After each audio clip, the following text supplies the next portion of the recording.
We're going to cry, laugh, and love. And we're going to do it together. The Life with Lebang podcast.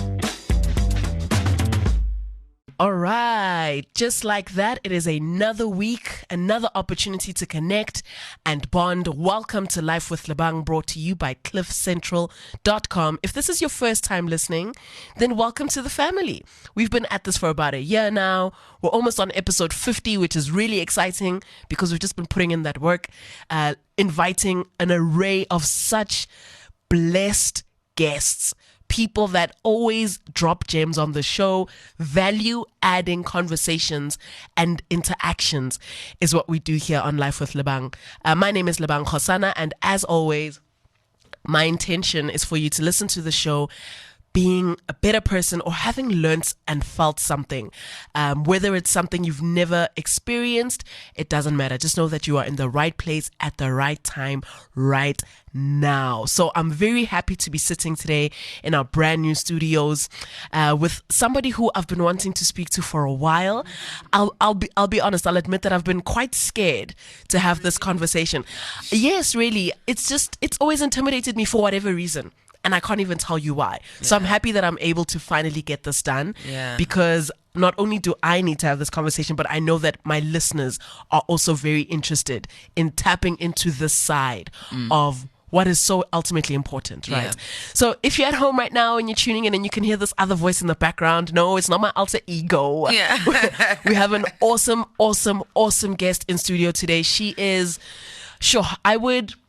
if I were to use one word to describe you, I would say phenomenal, in that you're pushing boundaries and you're not afraid to go to places that essentially you belong. Yeah. These are spaces that you were almost, it was destined for you to exist in this space. Yeah. And so I appreciate that about you, because now that we can share this with the world, we can share your gifts with the world. I'm sitting today with Gogo Dineo Ndlanzi, and she is a pre-eminent and pioneering Sangoma. I mean, that first sentence alone, I need to ask, pre-eminent and pioneering, that's heavy. It is. It's heavy. But you did say that I'm a phenomenal woman. So exactly. For me, pre-eminent, pioneering, it means that I actually, go beyond and above what people understand Sangoma to be. Exactly. She's successfully merged the sacredness and spirituality of Ubungoma with modern thinking, which is so important because it's just such a gray area that has confused many people. She is a celebrated spiritual leader, a life coach, an African storyteller, a writer, a dancer, and a trained facilitator, and soon to be health wellness instructor. That is a lot of things. Yeah, that wellness instructor is still ongoing. It's TBC. Yeah. No, it's full. Wellness instructor means that you actually are holistic. Sure. And that's what I do in my practice when people come see me. Yeah. I don't just see their ancestors. I see their ancestors, and I see them in this lifetime. I see them in a lifetime that they had before. Sure. I see their inner child when they're coming in. I see their inner teen. So I see things in all facets. I see biologically what's happening with their anatomy. Yeah. Right? I'm seeing what's going on with their financial world. So wellness, it's really about understanding that a person is multidimensional and that they exist in different entities simultaneously. Sure. So when you are coming for a consultation, that's why I'm a pioneering pre-eminent Sangoma. Yeah. Because it means that I accumulate accolades that are going to enrich my work as a spiritual healer that is looking and seeing into things beyond what the mind can contemplate. So and that's why I'm saying it's work, because I continue adding on to it. It's ongoing. It's not just about physical fitness, which I've become. I'm a physical. I'm a fitness fanatic as well. Sure. Because I think for me, health holistically is very important. Of course. I like the word holistic because it quantifies the activity and really the service that you offer. It's a whole design. It's not just a 10% or a 50%. It's a full 100. Yes. We are going into every single part of your being and your existence throughout time, in different forms, in different shapes and ways and sizes, but it's full. It's your 100. I love that. So apparently you also graced the TED in Cape Town stage in 2019, where you eloquently discussed the 5 key lessons that you learned as a spiritual healer.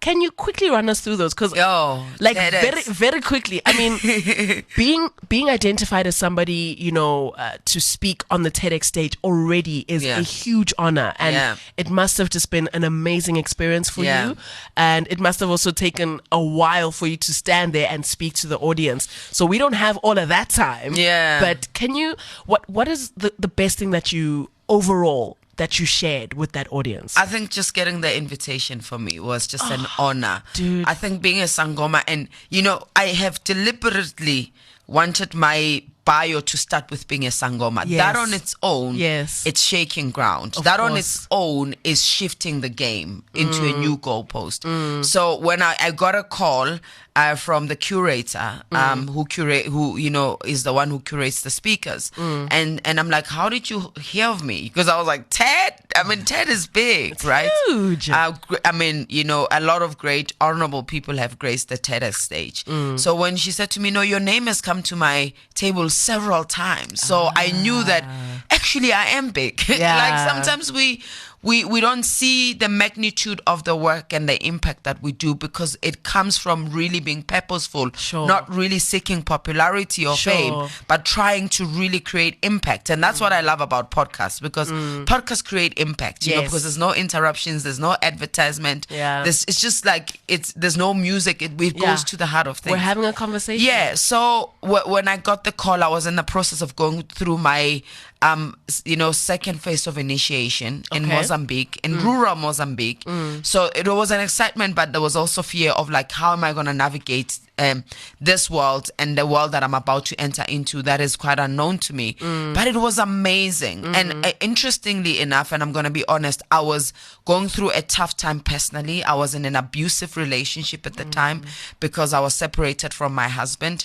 And there was a lot going on. And I remember on the dress rehearsal day, I didn't know my talk. I couldn't say it off by heart. I went on stage and the papers fell and I just broke down and I cried. And this fellow speakers and my speaker coach, because you get allocated a speaker coach. I can speak very well, but to speak eloquently on TED, you need to be coached, because, for example, saying words like Togoza, I can't just say it like I'm saying it to you. I have to say Togozani. My name is Gogo Dineo, because it's a global platform. So everyone has to hear you well. Clearly. And they said to me, Dineo, Gogo, you are such a great speaker. Don't doubt yourself. Because I almost quit. Just the minute before I went, I was like, I don't think I can do this. And when they said I can, something in me knew I can. And just the night before, that's when I got my talk, because you can't read. You can get cue notes, but it doesn't really help. So I went on and I delivered. And whatever that came outside of it, the fact that even when the tough got going, I still could pull myself up from the floor. Exactly. And then and rise up and do the talk. And it was very, very well received. I mean, I got a lot of feedback from it. I still get people engaging me on the TEDx, say, Gogo, we saw you. I'm interested in your work. So yeah, that was really fascinating for me. That is amazing. I love to hear that there was a full experience for you, and it wasn't just what we saw. You went in there, you were going through things. It was real life that you were experiencing, but in that same breath, it's that very same real life that got you through it. I said when things fall apart, they're actually falling into place. That's one of the lessons that I was sharing. And I fell apart the night before the TEDx talk. And it was because things were needing to fall into place. And I think when we speak about spiritual journeys and spiritual gifts, there's two things. It's either we think the extremes of like the horrible and the horrid, which is really, cultivated the fear in you to have this conversation. Or we actually glamorize it. We actually Instagramify it and think like it looks it's what we see. It's like sitting on the mountain and smoking stuff and then coming up enlightened and awakened. We don't understand that actually we get ripped apart personally to actually allow for that which needs needs to be born. Sure. Because that's what birthing is. Exactly. Spirituality is about birthing. And those who have been through any birthing process, and mothers can attest to the pain and the torment the body goes through for a life to be born. It's like, take this baby out. I don't want to leave. I want to die. I've been through it 5 times. Yes, I know. I've been through it 4 times, right? And, it's hectic. And it's like, when the baby is, it's like, oh my God, you know, it becomes such a gift because life exists in that polarity, right? We life exists in dualities, and it can't just be that things you just put in and you get out. Sure. You put in and you work to get out, and you continue putting in. Right? It's almost like there's no destination. It's just one long journey. You do have moments of arrival. You've got those stop points of like, wow, I've gotten here. And I think it's important for people that when you get somewhere, for you to embrace that. And which is one of my inner child wounds is the inability to receive greatness, because I've been told I can never be great. Sure. That's what I was told growing up.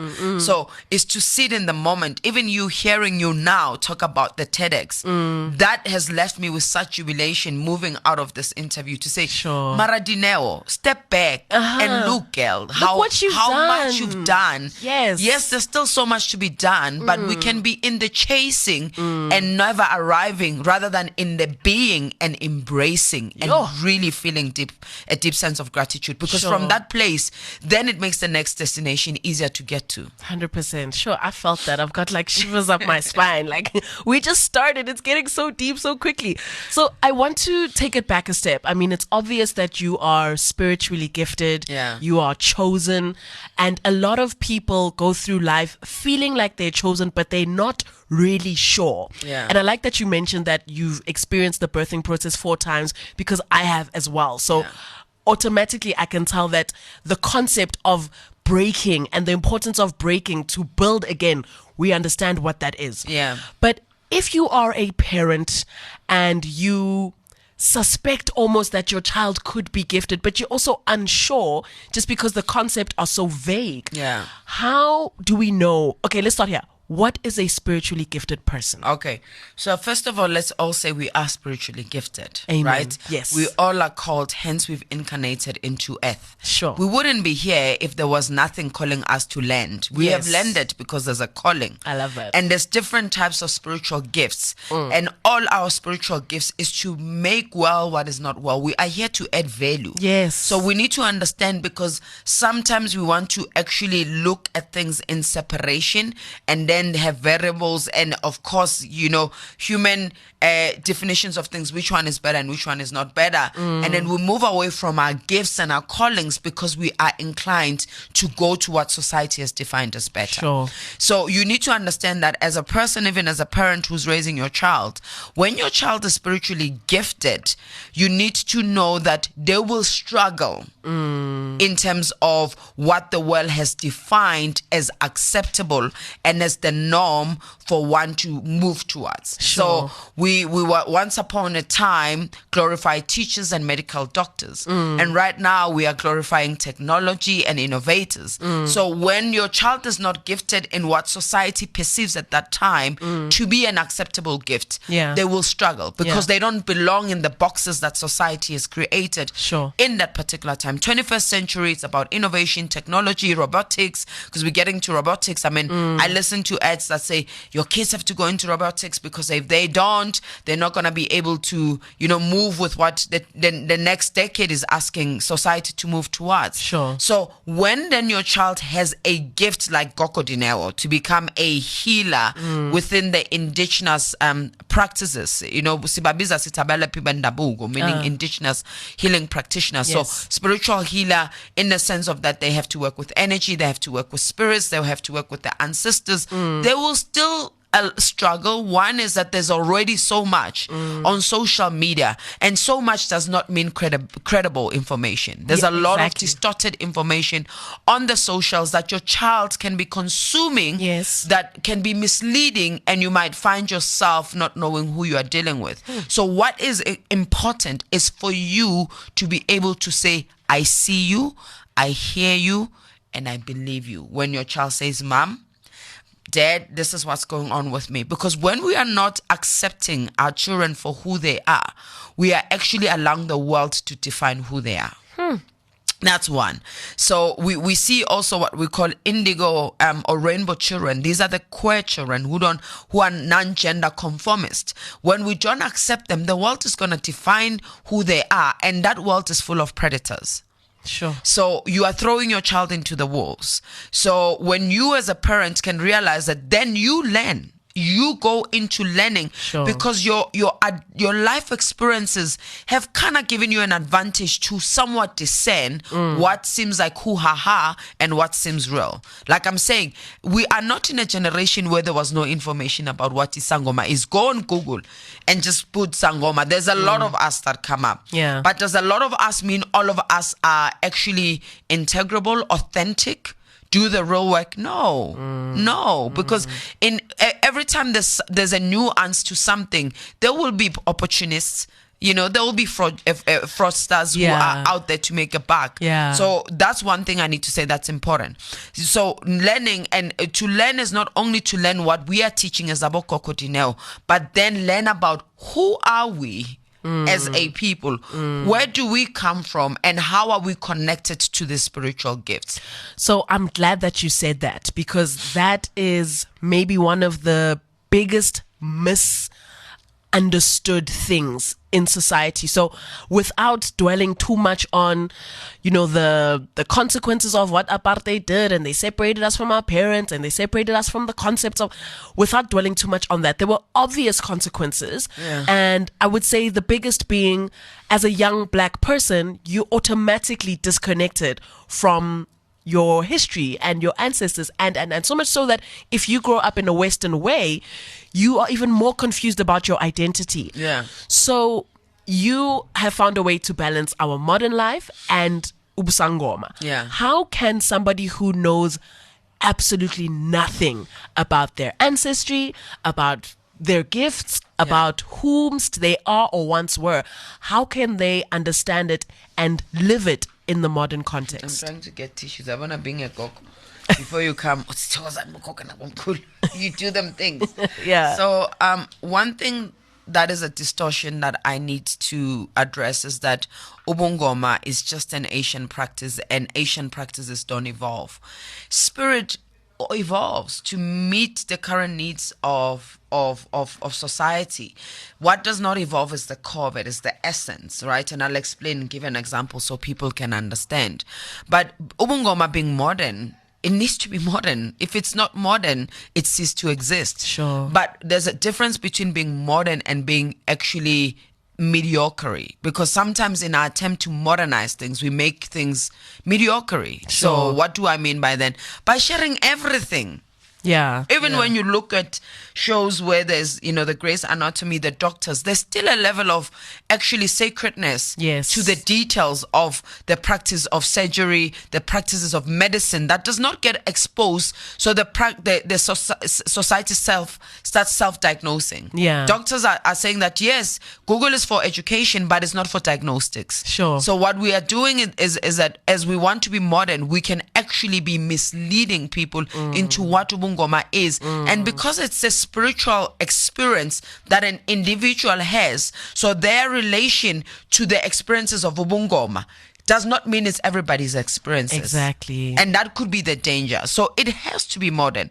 And what do we mean by it is that we need to be able to say, where are we at in this time? So right? I live in an apartment. I don't live in 100,000 acres of land where I can create different sacred spaces to go and speak and connect to my ancestors. So can I do it with where I'm at? Of course you can. Because what is the essence is to remain in connection and communication with your ancestors, because they are connected to what we call your God self, your higher self. When you incarnate, you come in as a spiritual being, coming here to have a human experience. Yeah. And having a human experience means that you're going to be engulfed and immersed into human nature. Yes. And human nature sometimes is not spirit nature. Human nature is where we teach you, these people are black, these are white, this is a man, this is a woman, right? This is wrong, this is right. Yeah. That can actually move you away from your true spiritual nature, which is the nature of oneness. So when you've come on earth, you get into the human experiences. So you need to return back into the spiritual experiences. So the gateway to do that is connecting to your spirit through the connection of those who've lived before you, their ancestors. Because what is an ancestor? Is those who've lived before us. Who has an ancestor? Everyone. Human being. Our parents are our living ancestors if they are still here. Elders, we call them, Yes. because they are then the library of information Sure. that gives us who lived before us and what are some of the rituals and the cultural practices that exist in our families. So that's what an ancestor is. But doesn't mean every ancestor is an ancestor of light, because some people who pass on, they don't transcend, they don't go and they haven't went through a full transitioning of returning back into being a spirit, because you have different stages in which you have to return to becoming a spirit. Sure. And if you don't return, you become a ghost. Sure. This is where ghosts come from. This is where ghosts come from. Yes, you become a ghost. You become you become a lost soul. You become a tormentor, because you are trapped between the world of the living and the world of the dead. In purgatory. I love this. These are things that, we are taught growing up, but there's that connection that's missing. So to sit here and hear it from you, it's almost affirming what my idea of the spiritual world has been, and especially that connection. So as a parent, I suspect that my child could be gifted for whatever other reason. What is the next step? Because if I have grown up in a modern space with a huge disconnect from the spiritual realm, I don't know what to do. And it's almost daunting. And like you're saying, it's easy for the world to dictate what the next step is, or, oh, my child needs help, or go see a therapist, or something is wrong. We always run to that fear aspect pops up and we think, oh, this is wrong. Whereas maybe that's not the case. So how do I then address the matter without that fear-mongering taking over the whole experience? And without you misdiagnosing your child as well as exactly. gift, but this child actually is troubled. Sure. Not by the gift, but troubled by something else or life experiences that have occurred to them. So the assumption again is that, the gift appears when you're an adult or when the child is older. Start paying attention to your child from actually when they start developing their vocabulary. You could tell that they're gifted. How? They will start to tell you of things that only adults know about. Okay. They will start to speak of there's somebody, there's this, there's that in the house. They will start to say, I saw Gogo came and spoke to me. They will start to speak in a language that is beyond their yes. That's one. So start identifying that. Number two, they will start wanting to have a affinity or a liking to things that children their age would not like. Okay. So they would want to be participating when there's rituals. They will want to participate. Like they will be the one that is wanting to slaughter the goat or the chicken. They'll be the ones who wants to do the prayer with the candles. So when you start to pay attention, you're like, okay, so this is a gifted child. And then it starts to, when they are 7, because by the time a child reaches 7, somewhat their personality is fully developed, at that time. So how they start to relate, because personality is how we relate and engage with reality, right? It's not necessarily our temperament. Our temperament is our nature. Personality is nature. So this is the things that you've been... Please say that again so we can write it down. So personality is your nature and temperament is your nature. So nature is programming, environment, education, belief system, and nature is the true essence of who you are. So my nature can be that I am an introvert, but I am confident. My personality is I'm still an introvert, but I'm very confident. Sure. So, nature and nature is not the same. It's two different things. Because sometimes people say, I'm just like that. I don't know how to talk. No, that's, you've been taught not how to talk. Sure. Your voice has been silent. So you learned that not talking, it's better for you, because if you talk, you get punished. Sure. So to save yourself from punishment, you stopped talking. It's not your nature. I get you. It's your nature. It's your nurture. It's a programming. Yes. So we're in school today. Yeah, I feel like today we're we're dropping shells. We are learning. Yes, we are learning.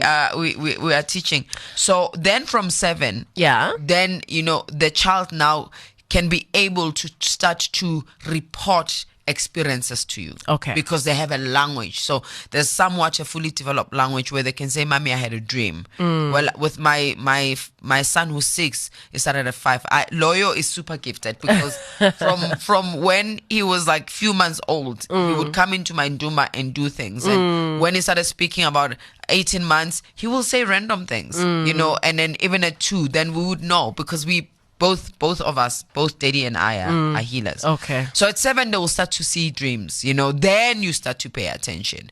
And that's when they will start to have relationship with school, relationship with their friends, relationships with the family. Yeah. So this is where when they get misdiagnosed, it's HDD, it's attention deficit disorder, sure. It's hyperactiveness or hypersensitivity.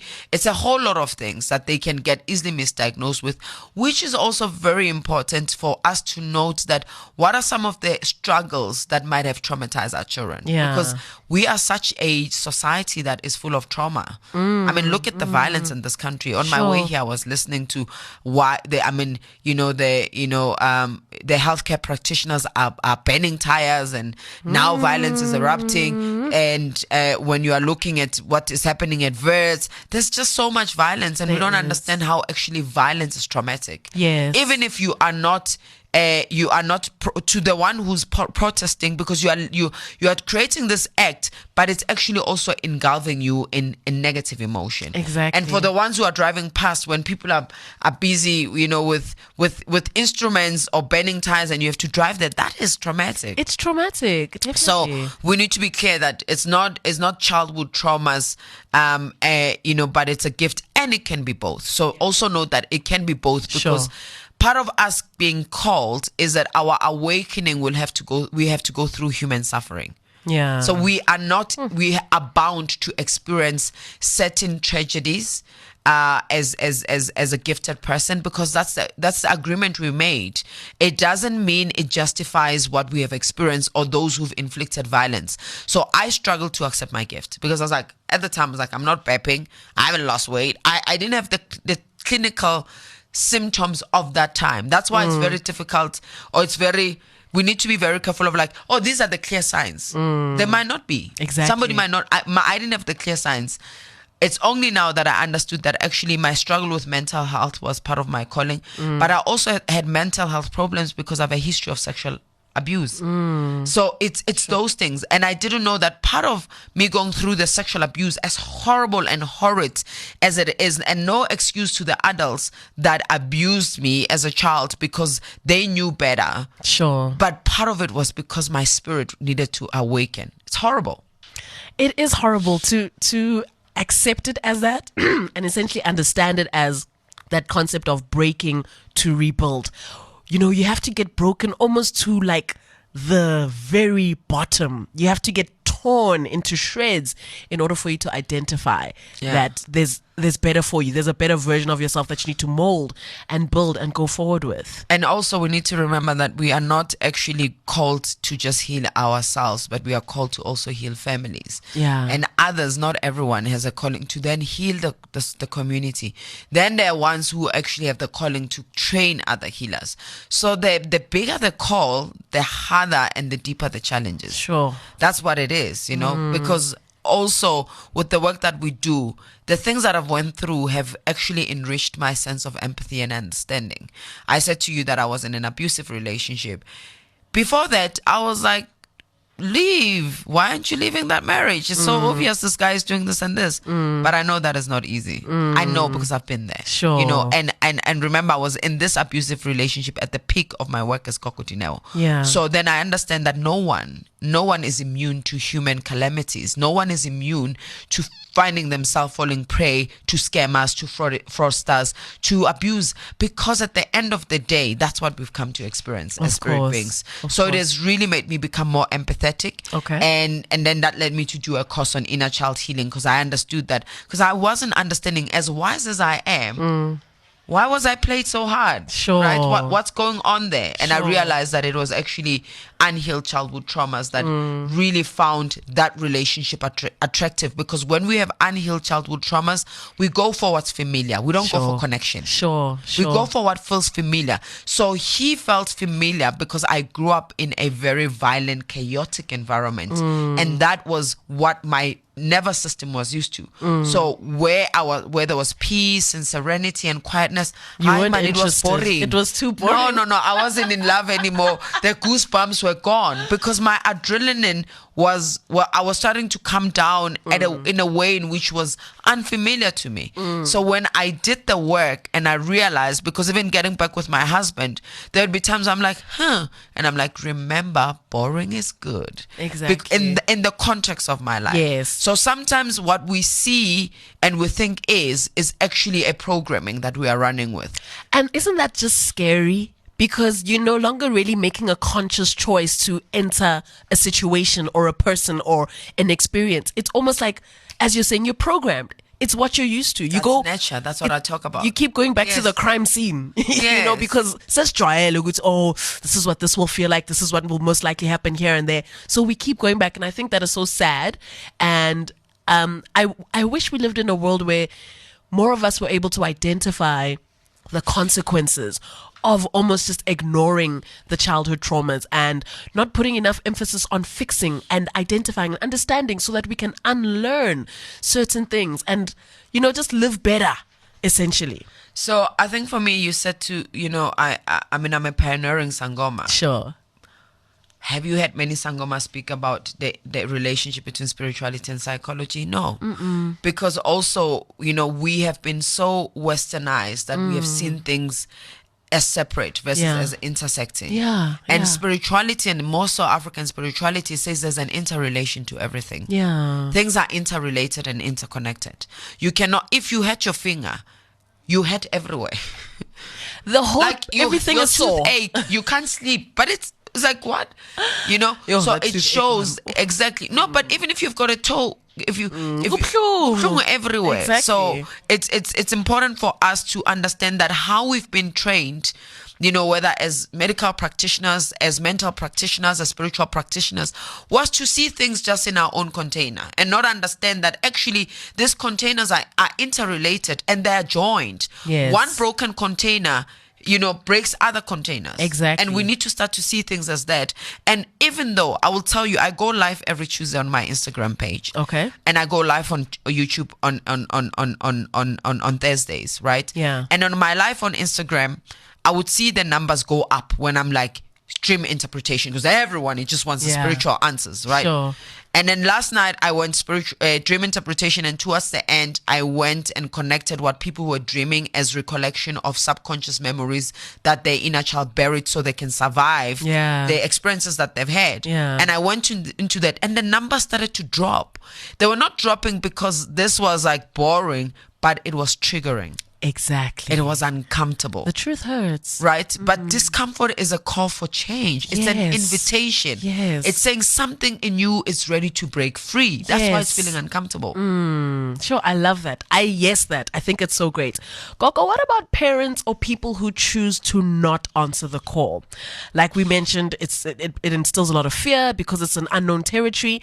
What if you just ignore it and say no thank you, and you just continue on with your life? That's fine. Continue with your life, but you're going to be like a Mercedes-Benz that's denying that it's a Mercedes-Benz and it wants a BMW engine. So you're not going to function very well. It's okay.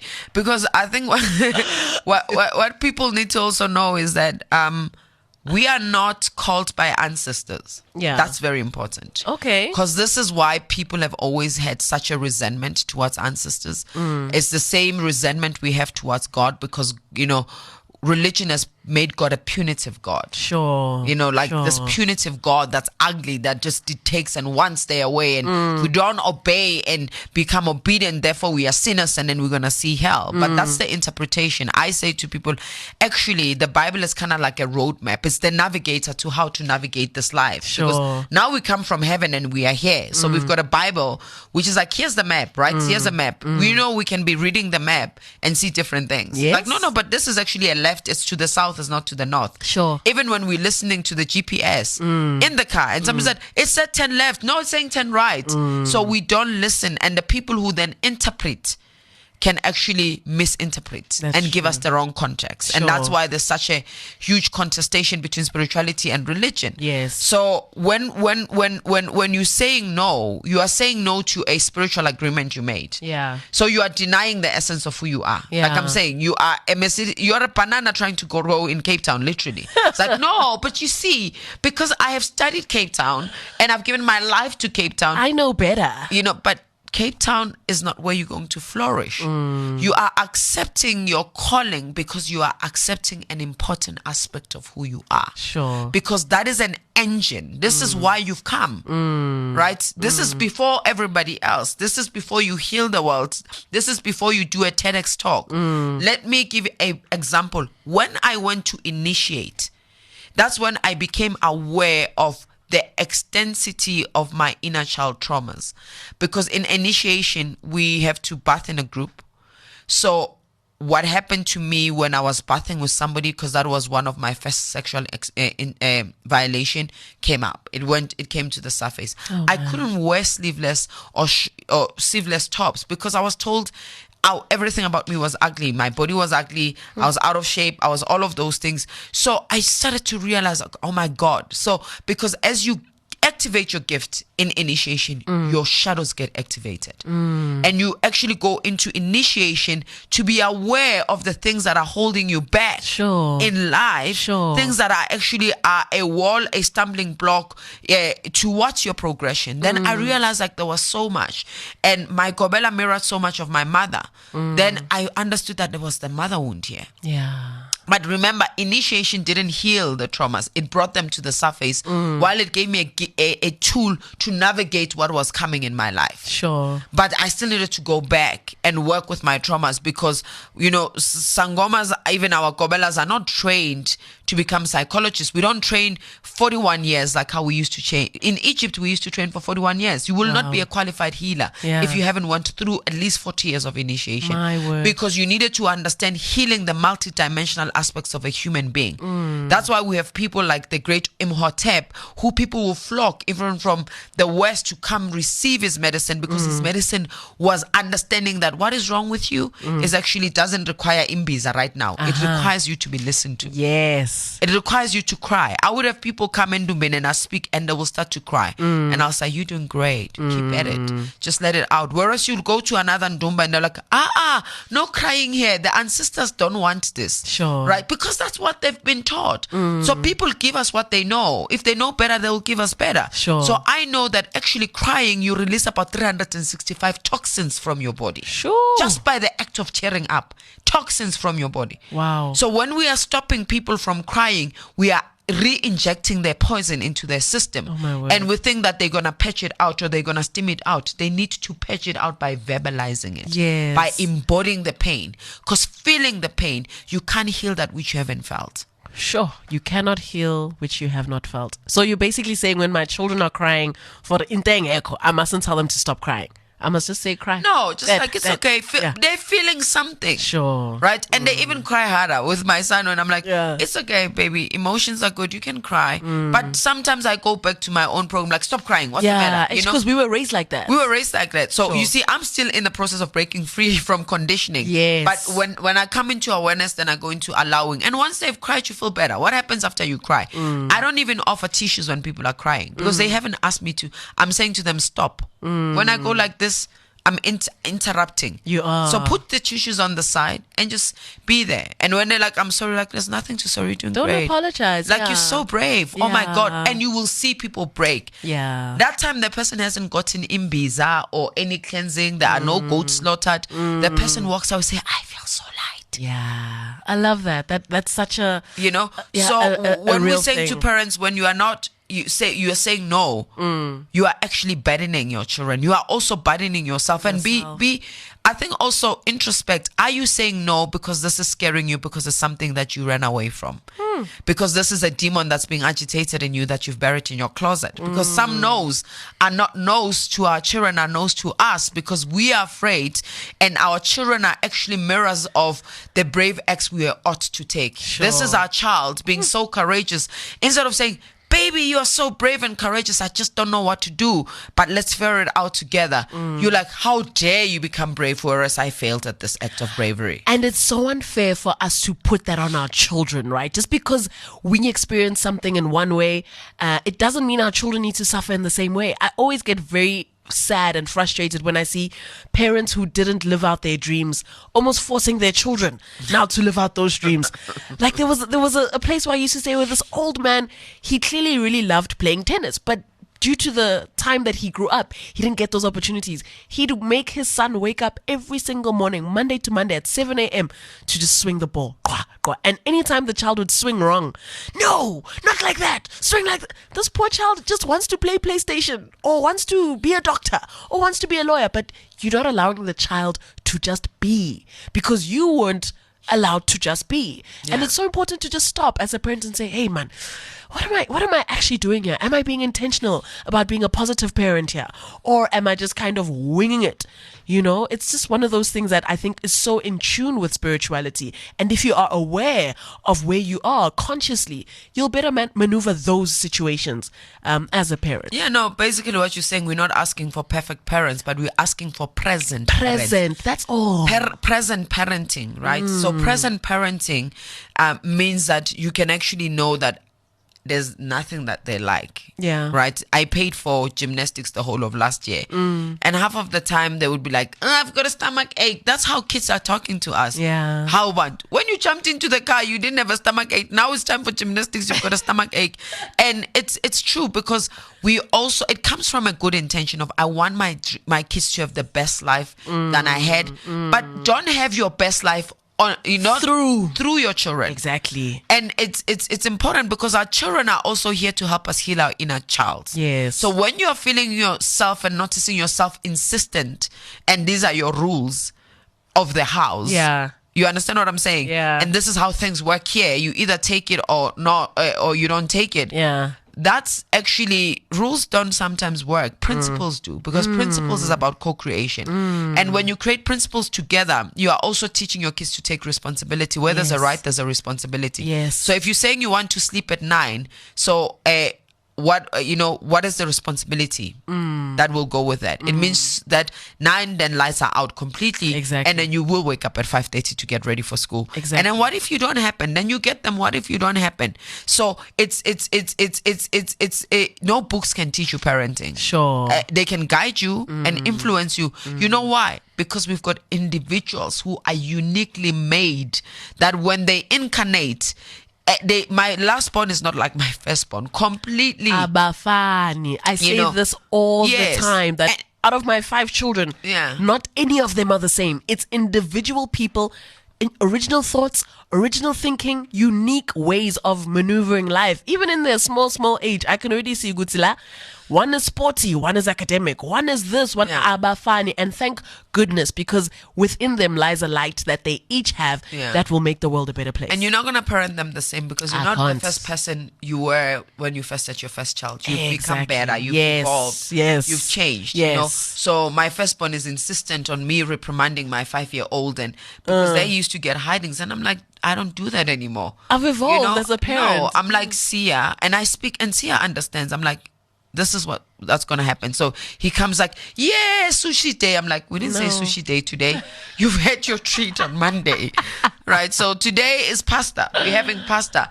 And it's like, sometimes even when I'm buying treat day, I would consult them, and they would come to a consensus as kids. And then sometimes I buy, and I'm like, I get last week was your chance. Today is me and dad who are. So you are teaching them a lot of principles in that way. So, but your spiritually gifted kids are also your teachers. parents. And that's something that we need to also take into mind, because their innocence and their purity is able to hear the messages of spirit louder than you could. Sure. So pay attention. Pay attention when your kids are doing things. I know with my Siyabonga is like when somebody's not coming with the right intentions, Siyabonga is going to tell me, because how he relates and acts and engage with that person. And even with people that he loved initially, when something changes in them, his relationship with them changes. So your children are not only a gift to the world, but they're a gift to you. Sure. So heal so you can be gifted healing of what they are, exactly. Through your children. Exactly. I love that. Gogo, you said something earlier about the ancestors are not the ones that choose. Now, what's your understanding of the selection process of a gifted child? Now, you've explained the signs that a child will show you if they are gifted, but you've said quite clearly that it's not the ancestors who choose. What is the process? So if you read Jeremiah, it says, I knew you before you were formed in your mother's womb, sanctified you, blessed you, and made you a prophet to the nation. And this was at a time where Jeremiah was resisting. And said, I'm so young. Why me? Why me? What about all of those people?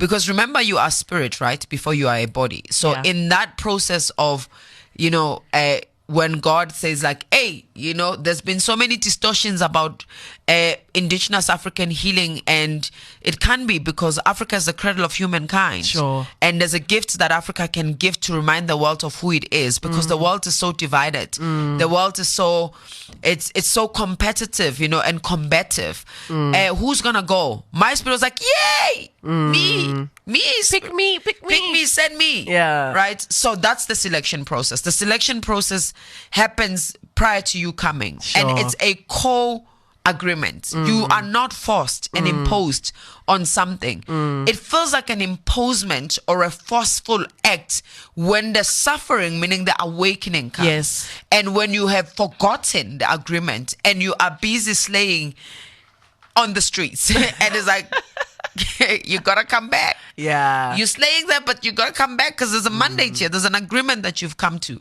So then it feels like it's a forced act, because remember, by the time we reach 7, we've developed personality. Sure. And we've lost a bit of our temperament, meaning we've now been nurtured in a particular way and programmed. So because that program is now active and is running in your system, so when the true program starts to remind you, it becomes uncomfortable. It does. So that's why. So you are not selected at birth. You are selected before you were even conceived. Yes. And in that selection, just answer the calling. That's all. Yeah. So you've and when you get called, when you are sitting in the spirit world, you even choose your parents. Wow. Yeah. We choose everything. You choose your parents. You choose your race. You choose whom you're gonna be born into. So it becomes like that. It doesn't sound easy, and it doesn't excuse poverty. It doesn't excuse all of those things that we see, the inequalities of the world. Yeah. But I understand that I needed to choose the parents that I've chosen. My mother is illiterate. Right? And it's because of that I was really forced to stay at school. Sure. Irregardless of how challenging and difficult it was. Sure. Because I could see how she got manipulated and things were done because she couldn't read. So people could write anything to her. And like, yeah, this is a receipt. And I'm like, that's not a receipt. Yeah. I'm like, Mom, that's not a receipt. Yeah. Because, this is not what a receipt looks like. So for me, that's what motivated me to stay in school. Even though it was so difficult. I remember every time they said I would not go to school, I would cry so badly. And I would even sneak in and not do ironing to go read books. Yeah. So because if I was born probably in a family of academics, I was going to be like so resistant to what I was in, what I agreed to go into. Sure. So it's not the same for all of us. Yeah. We all, and when you go on your journey, then you realize. So every time I go on my journey, I'm like, I realize why I chose the parents that I chose. And I'm so grateful. My mother had me at 16 and she chose to keep me. Yeah. And I say I bless the womb that allowed me to be fully formed in it. Amen. Because some wombs don't allow us. They just choose otherwise. Sure. But my mom chose as young as she was, and remember, they also at the time my mom went and said, hey, this is this man has made me pregnant. My whole family on my father's side like, oh no, we don't deal with poor colors, because my mom is mixed race, so we not you guys, we can't deal with you, not our son, not us. I mean, we are the black a diamond family in Alexandra. So we are the educated one and you guys are like this. And my dad, well, fortunately my dad's like, no, I know what I did. I know where I put my thing into. That's my child. I recognize my baby. I recognize my baby. And I came, like, I was a splitting image of my dad. And apparently my grandmother cried so badly and apologized. And I think that's why partly she spoiled me so much. Because I also felt, I struggled. But when I came to my father's family, like, I would get away with a lot of stuff. Because my grandmother was living off, her guilt of denying paternity. So I'm saying, and I'm talking to the listeners out there, that we cannot want not to go through struggles and challenges. That's how we grow up. Growth comes from challenges. Yes. You fall so many times before you learn to stand. Right? You fall so many times before you learn to walk. You hurt yourself before you can run. So if you are wanting a smooth life, you're going to stay in the same place. So if you're saying your life is stagnant because you're not ready to grow, or you are keeping safe than actually going out there to grow and progress. And you're holding yourself back from entering this next level that you deserve to operate in. Don't view pain and suffering as the be all and end all. On the other side of that constant falling is the standing up. On the other side of that pain and that miserableness and that, you feel like, oh, the world is ending and you just cave in. If you get out of there, you see the light. And it's a pity that failing has been positioned as such a bad thing. Failing is failing, but after failing, there's passing.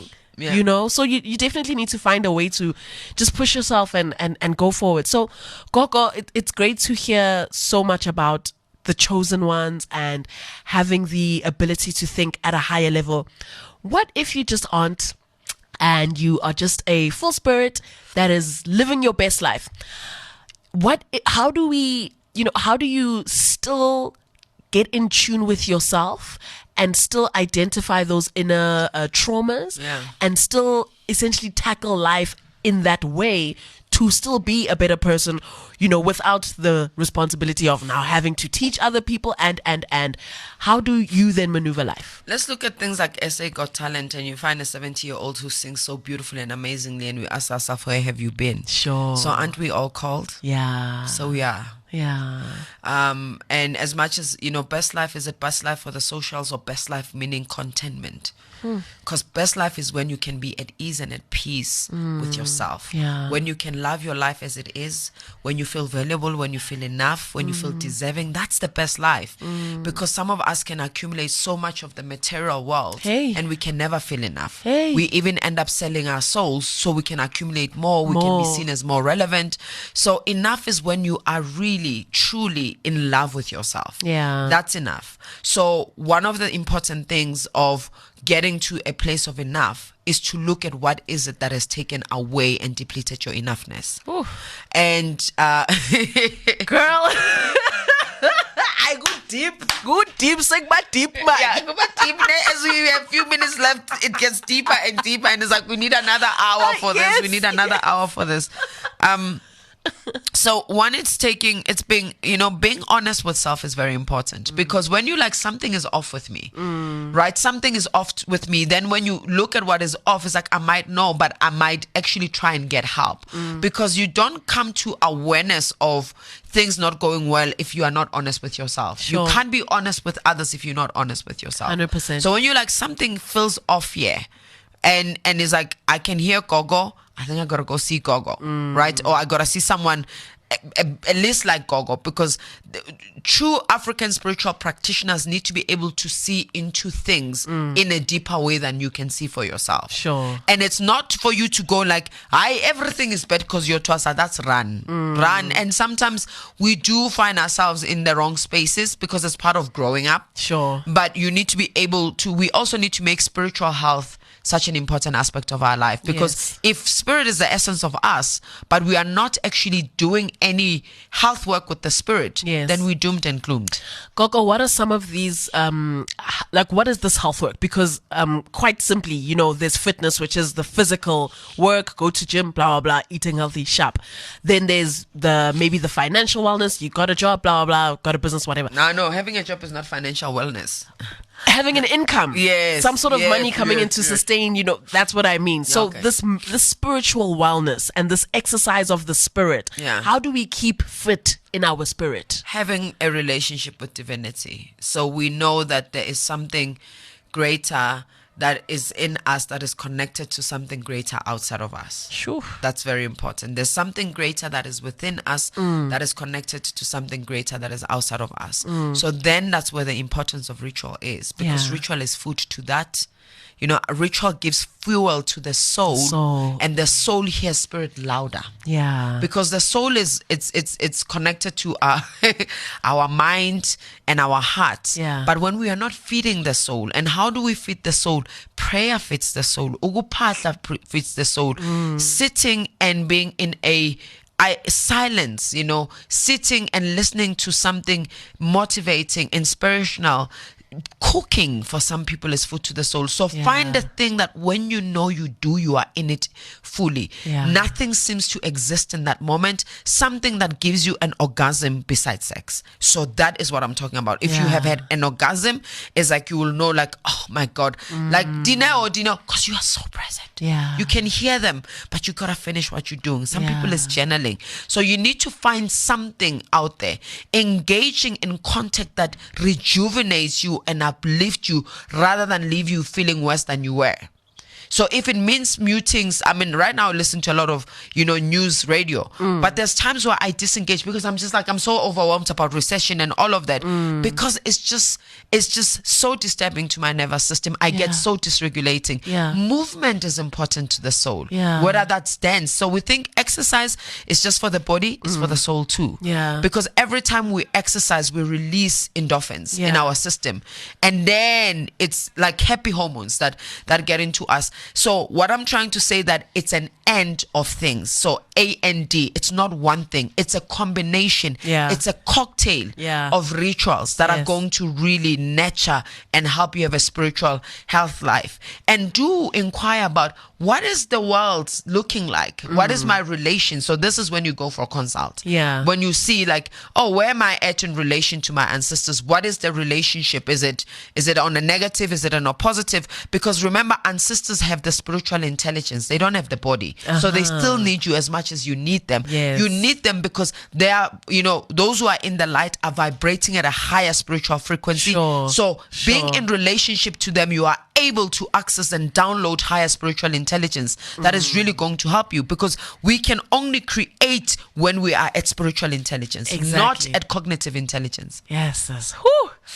I don't know about you, but I am absolutely moved. Like, the person I was when I walked in this morning is not the person I am leaving this interview, because so much information packed into an hour, filled with nuggets that I need. And if I need to hear this, I promise you there's thousands and thousands and thousands of other people out there listening who need to hear this as well. This is important, valuable information that I feel so blessed to be able to use my platform to enlighten other people out there who are as lost and as confused, because none of this was taught to us growing up. But we can feel koninte off, man.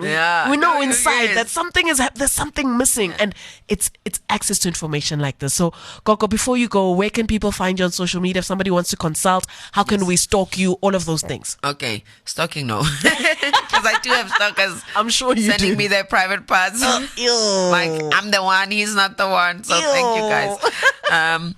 I think, who people want to be, follow me. I'm on Instagram as Gogo Dineo Ndlanzi. My Facebook page is Ndlanzi Institute of Spiritual Healing.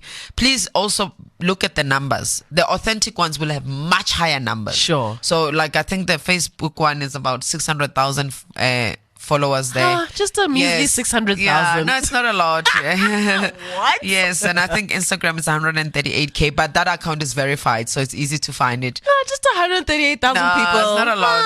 I know Instagram has been slow. I used to grow a lot, but anyway. No, I'm being sarcastic. That is a huge number. It is a huge number. It's a lot of people. And then on YouTube as well. There's a lot of content on YouTube, and that's like 120. It's going to 130K followers. Amazing. Now. So content that is given to you where you can, and I do live. So even when people are still scared to come see me for a consultation, please come into my lives and engage with me, because I say, I I want people to experience me, and that's my selling point, versus me saying, I do this and I do that. I do that.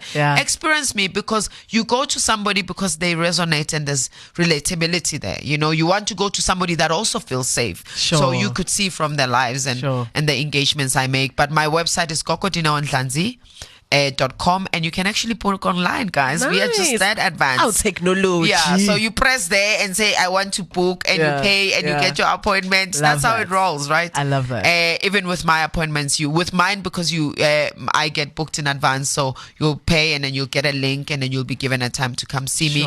We do face-to-face consultations. We're based at Cosmo City. Okay. So if you go on Google and say Ndlanzi Institute, GPS coordinates are there. Love you know it. So but on we do visual consultations, and I consult across the globe. I've got clients everywhere in the world. Love that. Because we do visual consultations and face to face. But you know, some people are like, I want to see you. Yeah. But I'll say, if you're from the Eastern Cape, do online. You'll come see me when you do treatments, because how we also facilitate treatments, most of them are in-house, because we are also teaching you, we are reprogramming. Exactly. Right? So you must download that iOS. That's the one you must download for your wholeness. Yes. I love it. Gogo ngiyabonga kakhulu. Thank you so much for making the time to be with us. And it's been mind-blowing. I'd love to catch up with you again sometime, maybe in a year's time, just to see how everything's going. Your journey is our journey as well. Thank you for coming to Life with whenever Lebang. you need me, I think the teacher in me always loves to teach. I love that. So when you guys need me, just give me a shout. Please send me the podcast, because of course. I've got my tribe, so I've got my tribe online. Thank you so much. Shout out to the tribe. Yeah, and everyone is like, tribe. Please, we need this. Yes. Every time I come on air, you'll not get the same information. Well, and that's the beauty of it, right? The beauty of being gifted is that you speak what is right now. That's why I'm saying, in a year's time, come back, the information won't be the same. No. It'll be more enriched, and that's what I want to experience with you. Thank you so much at home if you tuned in. It's been mind-blowing. We do this every week here on cliffcentral.com. My name is Lebang Kgosana. Thank you for listening to Life with Lebang, and I truly hope that after listening to this episode, now you're asking the right questions. And believe me, and believe Gogo Dineo when I say you are gifted. Find that gift, use it. You are here for a reason, and the world needs you. See you soon. cliffcentral.com. Wow. Thank you, tribe. I just needed to say thank you to my tribe online. Thank you so much for tuning in. Thank you, tribe. Thank you, tribe. You guys are amazing. Mwah, mwah, mwah. You guys are awesome. Thank you so much for always tuning in. Really appreciate it. We are done. We'll see you tomorrow 8 p.m. on YouTube, right? Remember, we are talking about suffering spirits. Izilwane.